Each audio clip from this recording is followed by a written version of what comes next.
ಸೇವಕನಯ್ಯ. ಶಿವನೇ ನಾ ನಿನ್ನ ಸೇವಕನಯ್ಯ, ದುರ್ಮನ ಬಿಡಿಸಯ್ಯ, ದುರ್ಮನ ಬಿಡಿಸಯ್ಯ.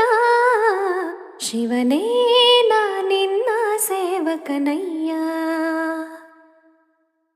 ವೈಕಾರಿಕ ತೈಜಸ ತಾಮಸವೆಂಬ ತ್ರೈತತ್ವಗಳೆಂಬ ಸಾಕಾರಿ ಶಾರ್ವರಿಧವಧರ ಸಾಂಬ, ಸುರಪಾದ್ಯರ ಬಿಂಬ, ಸುರಪಾದ್ಯರ ಬಿಂಬ. ವೈಕಲ್ಯಾಸ್ಪದವ ಕಳೆದೊಮ್ಮೆಗೆ ವೈಕುಂಠಕ್ಕೆ ಕರೆದೊಯ್ಕರಿಗೊರಳ ಶಿವನೇ ಹರನೇ. ಶಿವನೇ ನಾ ನಿನ್ನ ಸೇವಕನಯ್ಯ, ದುರ್ಮನ ಬಿಡಿಸಯ್ಯ, ದುರ್ಮನ ಬಿಡಿಸಯ್ಯ.